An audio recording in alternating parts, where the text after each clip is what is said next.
Então, como já são 20 horas e 30 minutos aí no Brasil, aqui na Espanha são 11 horas e 12 Não, meia-noite e 33. meia-noite e 33, desculpem.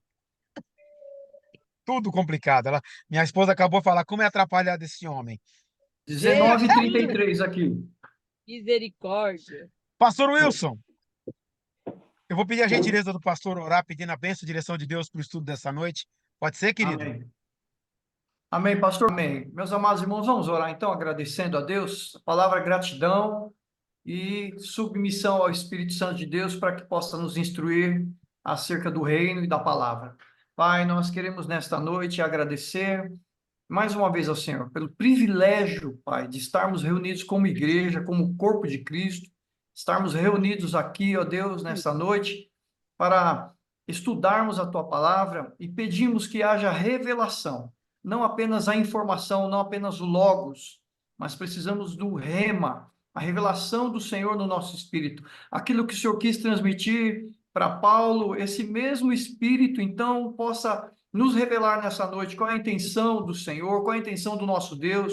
O nosso desejo, Pai, é que venha o teu reino, seja feita a tua vontade. Queremos buscar em primeiro lugar o reino de Deus e a sua justiça, e tudo mais será acrescentado. Esse é o desejo do nosso coração. Servimos ao Senhor com excelência, servimos ao Senhor com entendimento, como diz o apóstolo Pedro, para que possamos apresentar a razão da nossa fé, com racionalidade e com fé. Pedimos que o Senhor nesta noite abençoe a cada um, abençoe a vida do pastor Betão, que mesmo ali da Europa vai estar conduzindo também esse momento tremendo e maravilhoso, Pai. Estamos aqui reunidos nesse momento e agradecemos ao Senhor em nome de Jesus. Amém. Amém. Amém. Obrigado, pastor Wilson. Vocês estão me ouvindo agora? Sim. Melhorou mais. Melhorou? Estava ouvindo um pouquinho, mas está melhor. Eu vou falar alto, então, para facilitar. Pastor Wilson, você consegue admitir as pessoas aí? Quando aparecer?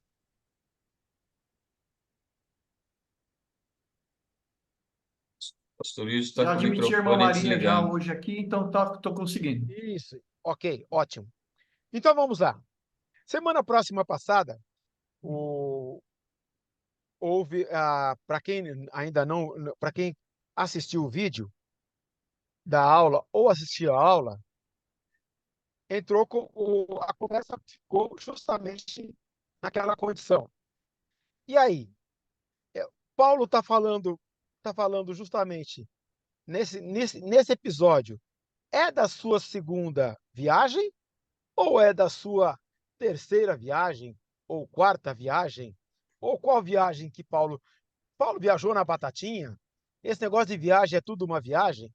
Então, gente, para ficar mais fácil para vocês, tá? Eu vou colocar para vocês essa apresentação aqui do PowerPoint. Vocês estão vendo a apresentação do PowerPoint? Diga amém. Amém. Ou glória. Amém. Então tá ótimo. Então acontece o seguinte, para facilitar para todo mundo entender, tá? Paulo fez várias viagens. Paulo é um cara que viajou bastante.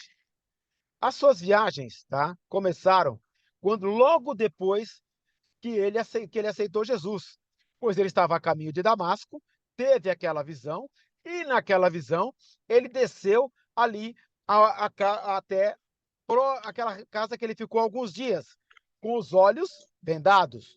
Ou seja, aquela daí vem lá,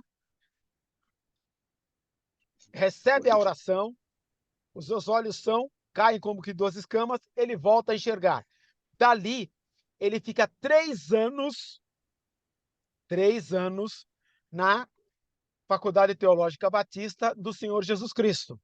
Ou seja, ele não saiu dali, por 3 anos ele ficou aprendendo diretamente com o Senhor. Você encontra isso quando ele escreve a sua carta lá aos Gálatas. E quando ele escreve aos Gálatas, ele fala justamente sobre isso.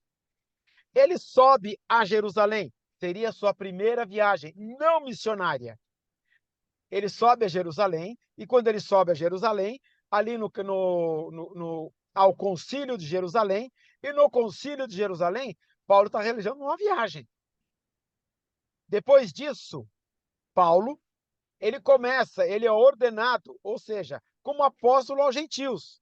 E aí começa o que a gente pode chamar de viagem missionária. Ali no capítulo 13, versículo 4. Alguém pode ler o capítulo 13, versículo 4 para a gente? Abre seu microfone aí, pega a sua Bíblia, lê para nós o que diz o capítulo 13, versículo 4.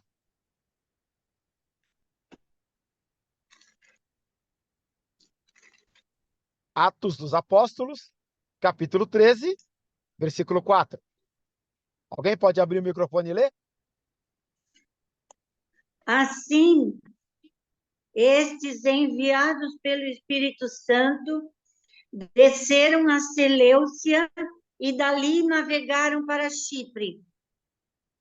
Começa aí a primeira viagem missionária.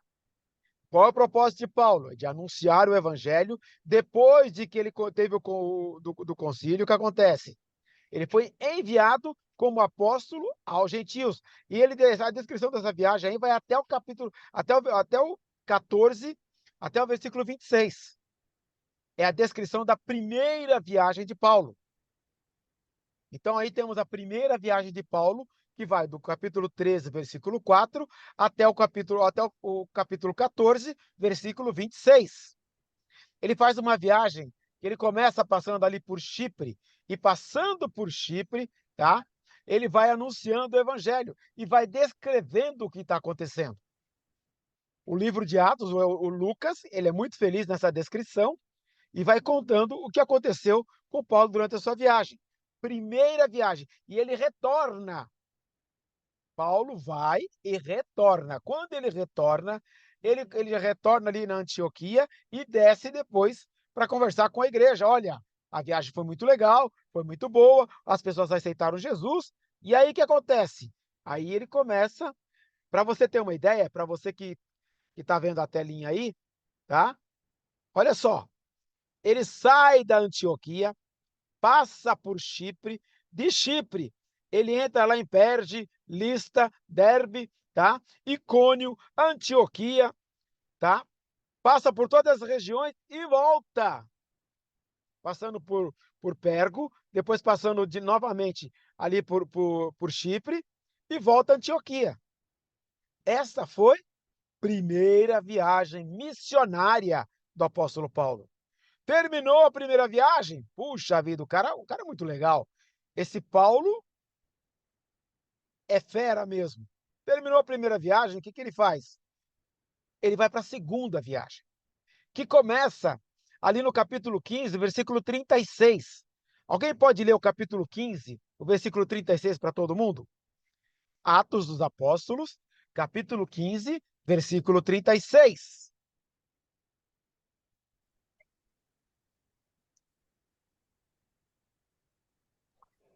Alguns dias depois, disse Paulo a Barnabé: voltemos agora para visitar os irmãos por todas as cidades nas quais anunciamos a palavra do Senhor, para ver como passam.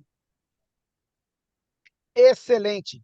E nessa viagem, que ele acaba, essa é a segunda viagem missionária, começa ali no capítulo, em Atos capítulo 15.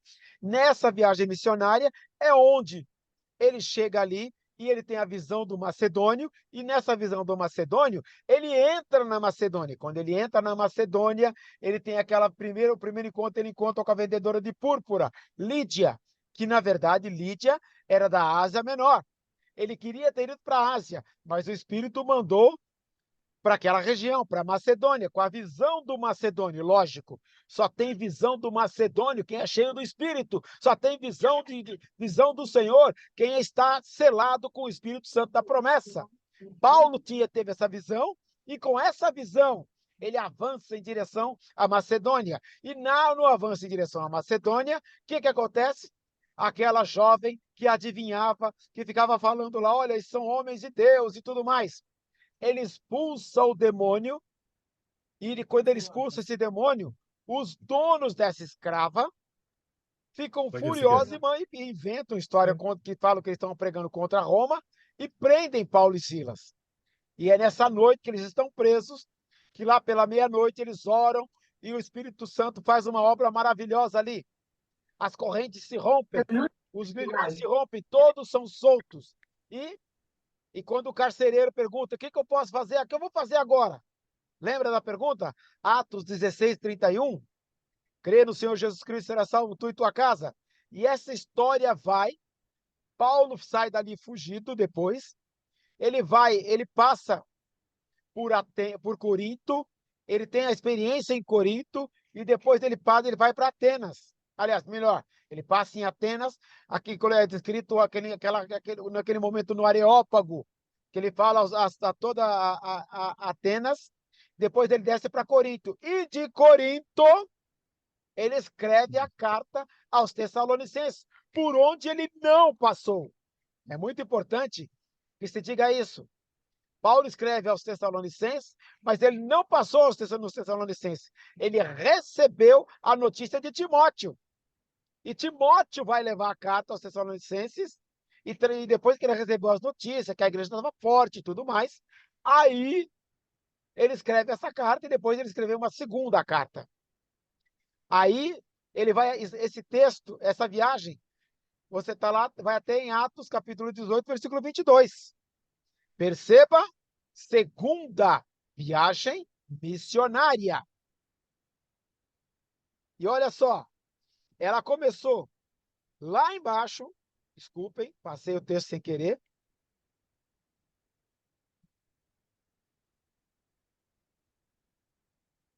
Voltando aqui para você que está com a imagem aí.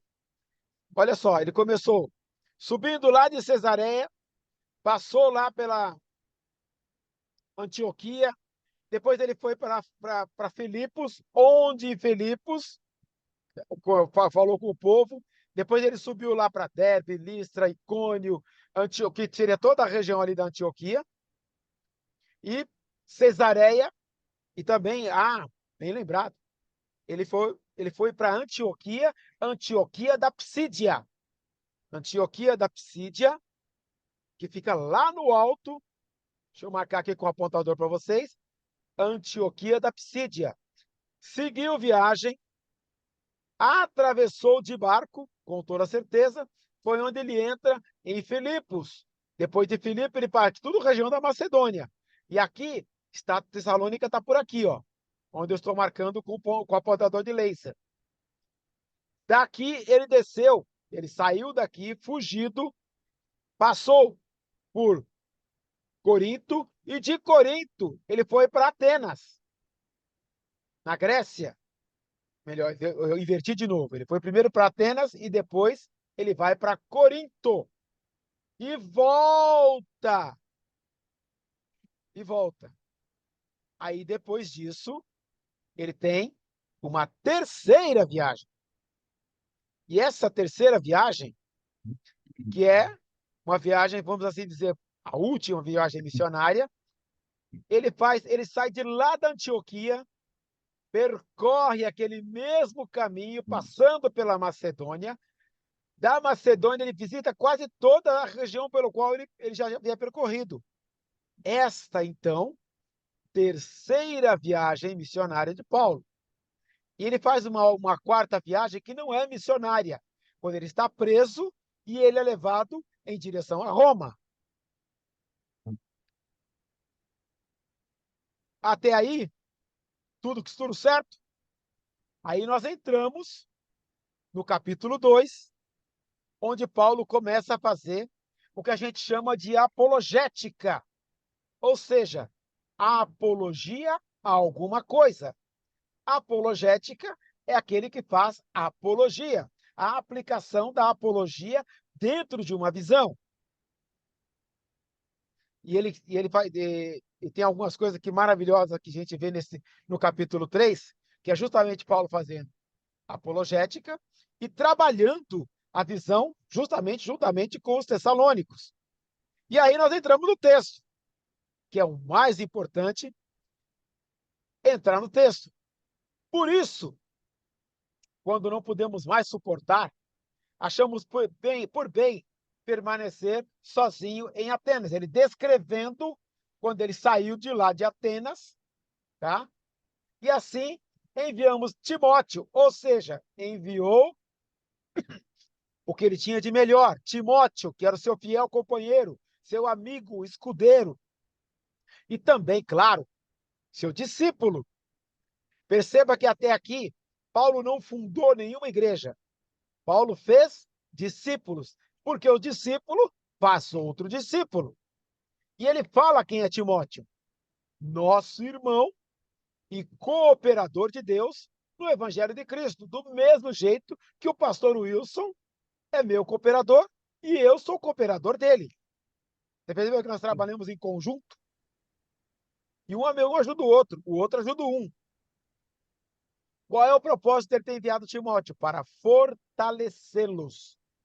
Ou seja, Paulo esteve 3 finais de semana com o povo de Tessalônica.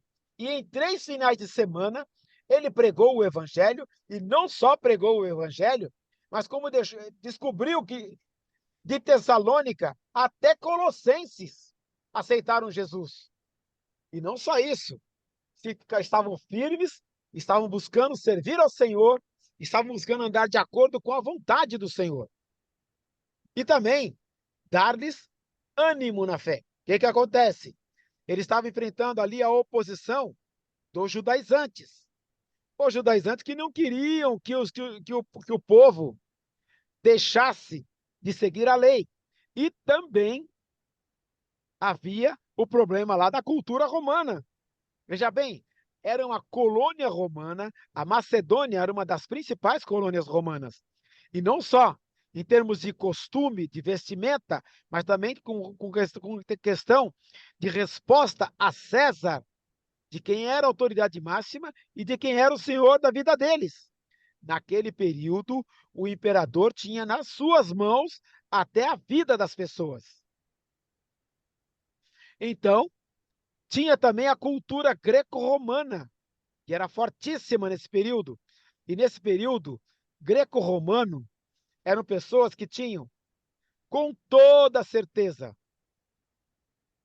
problemas seríssimos, tá? Com relação à vida, vida sexual, vida, caráter, personalidade. E a vida humana não valia nada naquele período. Então, gente, tinha tudo isso que eles precisavam. Só um momentinho que estão tirando uma foto aqui. Tirou. Muito bem. Então, a vida humana não tinha valor nenhum. E essa cultura greco-romana estava intimamente ligada na vida deles. Por isso, Timóteo vai lá, dá uma fortificada no que já havia sido pregado, reforçar os ensinos que foram dados em 3 semanas apenas. E dá um novo ânimo. Pessoal, permaneça firme. É isso mesmo. Esse é o Evangelho de Jesus Cristo. Experimentem essa vida, vivam essa vida. Passem a experimentar o que é uma vida nova, o que é uma vida cheia do Espírito, o que é uma vida que vale a pena ser vivida. Para que ninguém, versículo 3, seja abalado por suas tribulações. Você percebe que Paulo está dizendo o seguinte, olha, foi esse o propósito, foi este o plano, por isso eu mandei o Timóteo. Quando estávamos com vocês, já lhes dizíamos que seríamos perseguidos. Eles viram o Paulo sendo perseguido. Eles viram a perseguição. Eles viram como ele foi açoitado, como ele foi preso. Sabiam que quando entrar na casa do Jason, a perseguição era implacável. Hoje em dia está mais tranquilo, né? Hoje é fácil ser crente, não é não? Você fala que é crente, o pessoal nem leva a sério. Nem leva muito a sério esse negócio de Jesus. Aliás, uma das maiores nações católicas cristãs do mundo não leva Jesus a sério. Aceita até chacota e uma série de coisas com relação a Jesus. Triste, lamentável. E naquele período não era diferente. Jesus não era uma pessoa conhecida no meio dos romanos. Não era conhecido até mesmo por aqueles que liam a Bíblia, que tinham na época a lei que apontava para Cristo, como diz Paulo lá em Romanos, porque o fim da lei é Cristo. para a justiça de todo aquele que crê. Primeiro do judeu, depois do grego. Versículo 4. Quando estávamos com vocês, já lhe dizíamos que seríamos perseguidos, o que realmente aconteceu, como vocês sabem. Por essa razão, não suportando mais, enviei Timóteo para saber a respeito da fé que vocês têm. Paulo mandou Timóteo, ele queria saber, depois de tudo isso aí, como é que a coisa ficou? A igreja permanece? Eles continuam firmes? Estão caminhando? Estão seguindo Jesus? Tem alguma heresia? Gente, heresia não faltava naquela época. Tinha, como eu disse para vocês, além da influência greco-romana, tinha a influência também dos fariseus, tinha a influência também até do gnosticismo. Tinha um monte de influência, um monte de ideia, um monte de pensamento, e a igreja envolvida nesse caldo, muito parecido com o que nós temos hoje. Pastor, Envolvidos está debaixo cortando de... muita oração. Ah, tá cortando? Deixa eu tentar aqui falar mais devagar para facilitar. Não dá pra, Tá dando para ouvir agora? não tá dando para Falhou? entender bastante. Melhorou um pouco. Melhorou? Melhor Ótimo. Vamos agora. continuar então. Melhorou. Ótimo. Melhorou. Variou o sinal. Muito bem. Então era muita perseguição, muita confusão e Cortou. muita dificuldade.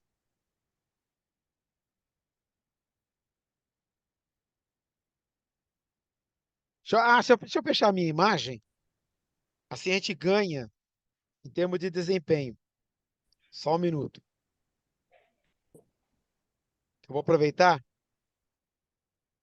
fechar a minha imagem. Deixa eu parar aqui a exibição. Opa! Eu vou fechar a minha imagem só para ficar, ver se o som fica mais estável. O pastor Wilson sugeriu todos fechar. Eu acho que vale a pena fechar todos. Não, não, pode deixar, pode deixar. Pode deixar. Pode ficar com a imagem de vocês. Vamos continuar. E aí o versículo 5, por essa razão, não suportando mais, enviei Timóteo. E, gente, quando ele envia Timóteo, ele tem um propósito muito definido. Primeira coisa, saber notícia de alguém é uma grande oportunidade também para saber das coisas ruins. E Timóteo não era fofoqueiro. Timóteo trouxe para Paulo informações importantes para o ministério, para o reino, para a obra do Senhor. As pessoas, gente, todos nós temos defeitos, perfeitos só Jesus. E na igreja, são todos doentes, que precisam de médicos, que precisam de ajuda e que precisam de apoio. Por isso, na igreja, você vai encontrar pessoas que têm muitos defeitos. Eu tenho bastante, eu sou um daqueles bem defeituoso. Tem gente, vocês são abençoados, tem menos defeito que eu. Mas todos têm. Perfeito, só Jesus. Que é perfeito, sem pecado, só Jesus. Aliás, na igreja é o lugar que você vai encontrar pecadores arrependidos. Essa é a única diferença do mundo. Você quer dizer, Betão, que o crente ainda pode pecar? Sim. O crente ainda pode errar? Sim. O crente pode pisar na bola? Sim. E como é que eu faço quando o crente pisa na bola? Vem que chama ele, tu e ele só. Se ele se converter, apagou uma multidão de pecado. E se ele não voltar, leva uma testemunha para que toda a palavra seja confirmada. Se ele se converter, tudo certo. E se não, chama os diáconos. Leva para os diáconos. Junto com os diáconos, olha. E se ele não se converter, aí leva-o à igreja. Percebeu que o caminho é bem diferente do que simplesmente fazer a fofoca? Ou fazer o O senhor comentário e pode dar dizer, essa referência, pastor? Mateus 19. Evangelho segundo Mateus, capítulo 18, de 15 a 17. É assim que se trata pecado. É assim que se trata o irmão. É assim que você ajuda as pessoas a se consertarem. Porque a grande sacada do evangelho é o perdão. Jesus morreu pelos nossos pecados, para perdão dos nossos pecados. E quando Paulo envia Timóteo para saber como é que a igreja está, ele sabia que teria dificuldades. Eles são novos convertidos, não tinham muita experiência. Mas como eles não tinham muita experiência, eles poderiam, com toda certeza, tropeçar. Não porque a maldade ia ficar na vida deles para sempre. É que eles estão no processo de crescimento espiritual. Todos nós estamos no processo de crescimento espiritual. O que é isso, Betão? O que é crescimento espiritual? É chegar à estatura de varão perfeito que é Cristo. É ser parecido com Jesus. É ser igualzinho com Jesus. E fazer discípulos como Jesus fez. Peraí, Betão, mas eu vou ser crucificado também? Não, não é nessa proporção. Você vai buscar a cada dia ser parecido com Jesus e vai dizer para as pessoas à sua volta que elas têm que ser parecidas com Jesus também. Isso é ser discípulo de Jesus. Quanto mais parecido com Jesus, melhor. Esse é o nosso alvo, essa é a nossa meta, esse é o nosso propósito, esse é o nosso objetivo. E a preocupação de Paulo era justamente isso, que os tessalonicenses estivessem buscando ser parecidos com Jesus e ter o jeitão de Jesus. Não tinha outro motivo dele mandar saber como é que eles estão. Mas se o número de crentes que quantos membros tem a igreja, quantos cultos tem, isso não interessa para o Paulo. O que interessa é que se eles estão sendo cada dia mais parecidos com Jesus. Paulo disse, olha, eu sou parecido com esse Jesus que morreu. Só isso. Esse Jesus nunca cometeu pecado, amou o tempo todo, serviu o tempo todo, serviu a tal ponto de entregar-se à morte e morte de cruz. Deu a sua própria vida por nós. Paulo queria saber como eles estavam nesse sentido. Por isso, mandou Timóteo e escreveu a carta. A fim de que o tentador, olha o que diz lá, não o seduzisse, tornando inútil o nosso esforço. Queridos, no mundo tereis aflições.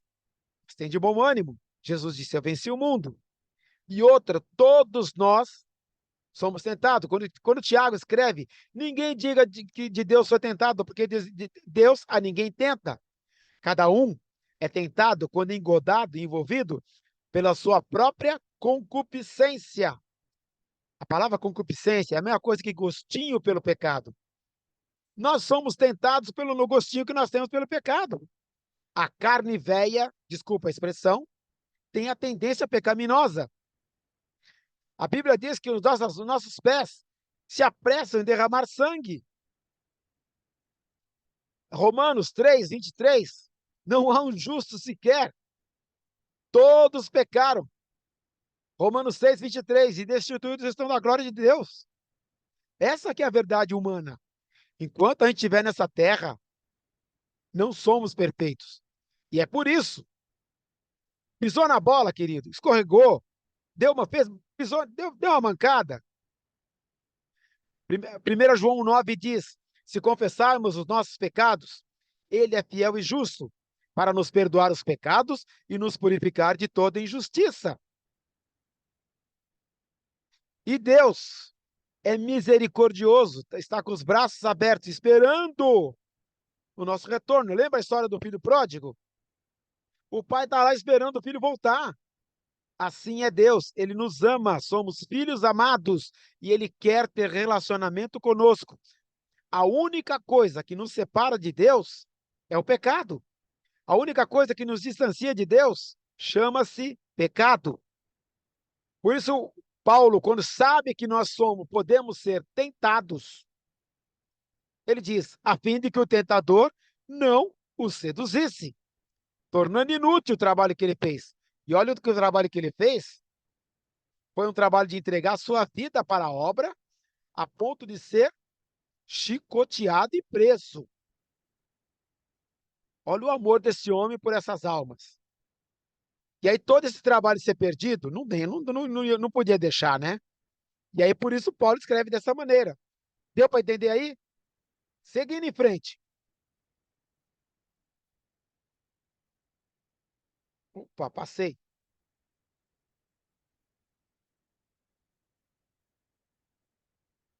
E aí Paulo tem aquela posição que eu acho joia.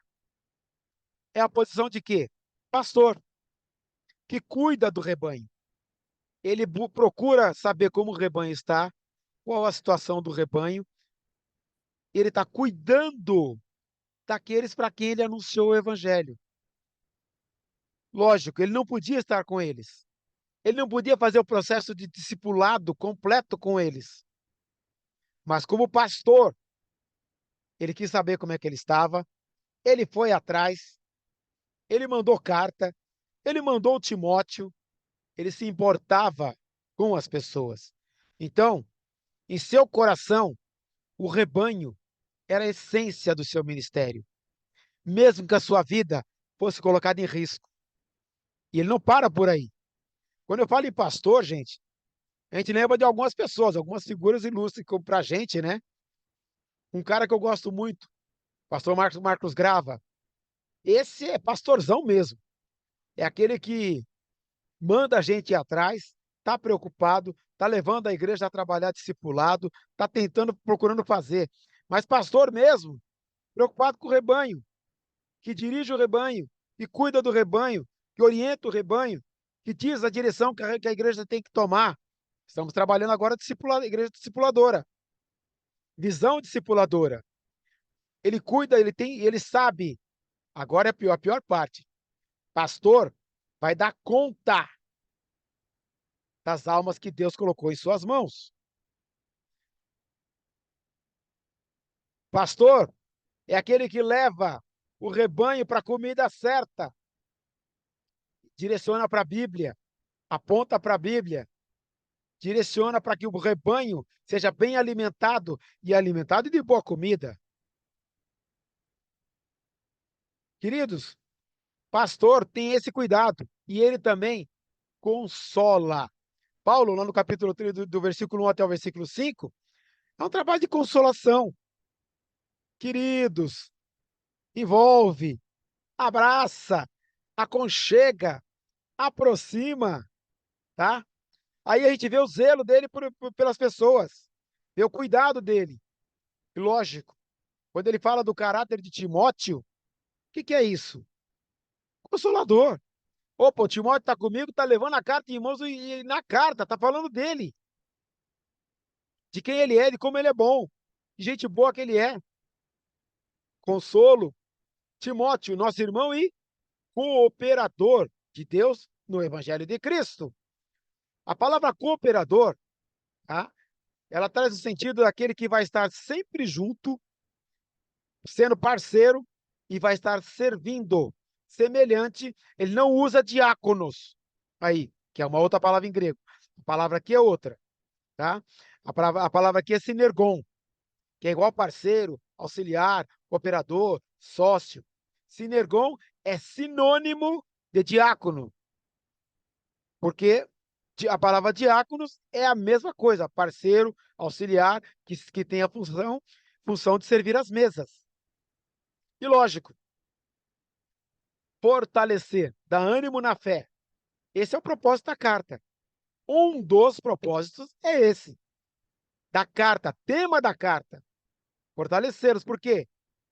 Viram que lá a perseguição é grande, que, como diz o outro, o bicho está pegando. Se lá se bobear, morre, vida não vale nada. E outra, tem lá um grupo ainda que é contrário. para que ninguém seja abalado por essas tribulações. Ou seja, tribulação em cima de tribulação, risco. E outra, você sabe muito bem que fomos designados para isso. É ministério. E, gente, ministério é sacerdócio. Sacerdócio não é fácil. Quem é chamado por ministério e às vezes passa por lutas, passa por dificuldade, as coisas não acontecem. E às vezes faz até transmissão via internet no meio da estrada usando sinal de celular. Para mim é fácil essa aí, né? Ficou leve. Mas eu sei que de gente que está em cidade diferente, em país estranho, em país fechado, e é perseguido e a sua vida está em risco. Nós temos missionários assim. E Paulo não era diferente disso. Paulo ele era exatamente isso. Mas isso aqui é um exemplo para a igreja de hoje, minha gente. Gente, perseguição é o que faz a igreja crescer. Nós estamos orando para a igreja crescer. Pode ser que venha uma perseguiçãozinha aí, ou uma perseguição bem grande. Se prepara. E uma palavra que ele usou ali que eu quero enfatizar, no versículo 5, por essa razão, não suportando mais, enviei Timóteo a respeito da fé de vocês, que vocês têm, a fim de que o tentador não os seduzite. A palavra sedução aí, que ele usa, é exatamente aquele negócio, é ser atraído, envolvido, a ponto de gostar tanto, de não querer deixar. Já teve alguma experiência com o pecado nessa proporção? E tem que tratar pecado, gente, dessa maneira, como sedução, que envolve, engoda, de maneira tal, que é como, já viu quando uma sucuri pega um animal? É assim.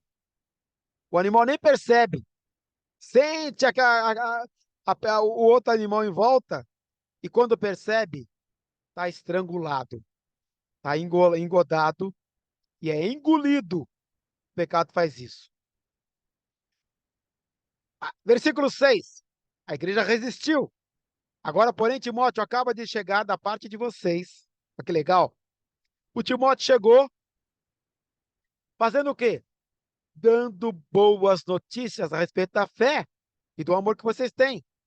Ele nos falou que vocês sempre guardam boas recordações de nós, desejando nos ver, assim como nós queremos vê-los.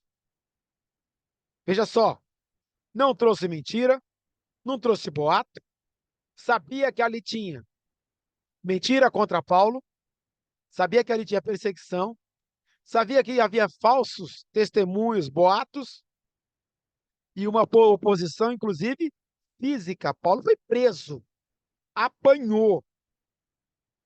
A casa de Jason foi invadida. Horror. Assim que era a oposição. Por isso, irmãos, em toda a nossa necessidade e tribulação, temos bom ânimo a seu respeito, por sabermos da sua fé. A sua fé. Fé, firme fundamento das coisas que se esperam, prova das coisas que se não veem. Eles estavam na nova esperança, a esperança do céu, a esperança da volta de Jesus, a esperança de uma nova vida, apesar de estar debaixo do jugo romano.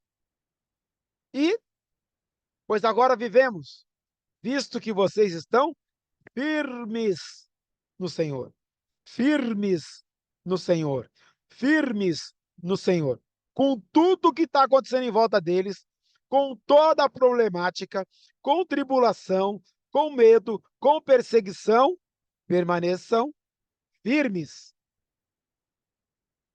E ainda, ele faz uma oração. Olha só a oração de Paulo, que legal. Como podemos ser suficientemente gratos a Deus por vocês, por toda a alegria que temos diante dele por causa de vocês? Demais, né? Noite e dia, com perseverança, oramos uns pelos outros Paulo está orando pelos novos na fé, para que possamos vê-los pessoalmente e suprir o que falta à sua fé. O propósito de Paulo é só esse na carta: suprir o que falta. E como é que acontece isso? Discipulando, caminhando junto. E ele não podia estar junto. O que ele fez? Mandou Timóteo. A palavra aqui, suprir o que falta de vocês, da sua fé, é katartisai no grego. Ou seja, eu vou dar para você tudo aquilo que você precisa e o que eu tenho de melhor para que você fique parecido comigo. Katartisai. Show de bola, né? O Paulo, ele está dizendo o seguinte: eu vou dar para vocês tudo o que eu tenho, o que eu posso fazer para que vocês cheguem à estatura de varão perfeito, que é Cristo, sejam parecidos com Jesus e busquem isso na vida de vocês, porque esta é a minha vida. Ou seja, o que eu tenho de melhor, eu vou dar para vocês. Legal, né? Que o próprio Deus, nosso Pai e nosso Senhor Jesus Cristo, prepare o nosso caminho até vocês. E ele adianta, ele orou pelos Tessalonicenses, tá? Não pude ir até eles, mas intercedeu, não pôde ir, não conseguia ir até lá, mas orou por eles. A oração não está limitada a tempo e a espaço. A oração não tem limite. Ela alcança o mundo inteiro, onde a pessoa, o alvo da oração estiver. Os irmãos, eu orei aqui hoje por vocês. Vocês oraram por mim. E a oração atingiu. Tanto que estamos aqui juntos. Gratidão. Queridos, sempre coloquem gratidão em primeiro lugar. Entendendo que nada acontece sem que Deus queira, saiba ou permita. E que Deus os ama de tal maneira que tem o melhor para você. Apesar de que muitas vezes a gente não entenda isso. Não tenta entender, agradece. Oração perseverante e intensa. Não parava. E além disso, colocar diante do Senhor os problemas da vida diária que está acontecendo por uma fé madura. E para que pudessem ser santos na presença de Deus. Maravilhoso, né? Esse era Paulo. Que ele faça, que o próprio Deus, nosso Pai, nosso Senhor Jesus Cristo, prepare o nosso caminho até vocês. Entrega na mão dele. Entrega na mão dele. Descansa nele. Descansa, confia nele. Entrega o teu caminho ao Senhor, confia nele, ele tudo fará. E que o Senhor faça crescer e transbordar o amor que vocês têm uns para os outros. E uns, gente, para com todos, o exemplo do nosso amor por vocês. Crescendo cada dia no conhecimento, na graça do Senhor Jesus Cristo. É essa a ideia, é esse o processo, é esse o caminho. E finalizando, que o próprio Deus, nosso Pai, o nosso Senhor Jesus Cristo, prepare o caminho de vocês, fortalecendo, que Ele fortaleça os seus corações para serem irrepreensíveis em santidade diante do nosso Deus e Pai, na vinda do nosso Senhor Jesus Cristo com todos os santos, fortalecendo os vossos corações. Amém, meus irmãos? Amém. Não foi fácil hoje, hein? Falhando o tempo todo, mas conseguimos chegar ao final. Dúvidas, comentários, críticas, fiquem à vontade. Pode falar, é? Pode. O microfone já Hoje está vai aberto, poder? já estou ouvindo. Ah, então. Eu ainda queria passar mais uma coisinha que eu vi aqui nesse texto lindo que você relembrou bem para a gente.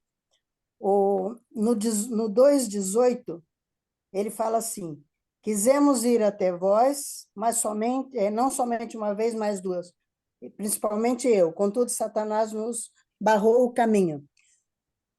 Quando a gente sabe que é Satanás que está barrando o caminho, é aquilo que eles estavam fazendo uma coisa que era da vontade de Deus, que era muito bom voltar na igreja e ver a deficiência. Ele logo viu que Satanás ia querer provar essa igreja, porque ele não permitiu que ele voltasse, que eles voltassem ali para confirmar. Você vê que ele ficou com isto, e aquilo que Satanás impede, quando Deus impede a gente de alguma coisa e a gente já sabe de uma negativa de Deus, a gente agradece e aceita e beleza, toca o barco. Mas quando é uma coisa que ele sabe que é da vontade de Deus e foi impedido por Satanás, ele ficou muito preocupado com essa igreja, porque aí ele fala que porque não podendo suportar mais o cuidado por vós, eles falaram, o Satanás vai querer dar o bote ali, nesta igreja. Então, ele fala assim, eu mando Timóteo, porque ele corria mais risco, ele era o principal que era condenado ali em todo lugar. Então, eu mando meu secretário aqui, que ele vai lá, ele vê isso aí, e ele confirma eles, porque eles estão sabendo da continuação das nossas tribulações, onde a gente está. E eles vão ficar com muito medo. Satanás provando eles, o perigo é eles caírem. Se a gente lê bem esse pedacinho, a gente vê a aflição que estava o Paulo nesse espaço. Claro que você falou de um outro ângulo, um jeito maravilhoso. Eu estou só pondo a situação aqui. Aí o Paulo, Perfeito.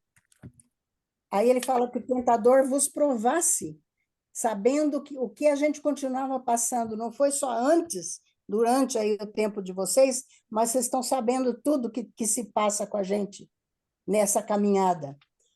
E que coisa linda, né? E ele fala, Graças a Deus. a oração Graças a dele, Deus. que você citou bem,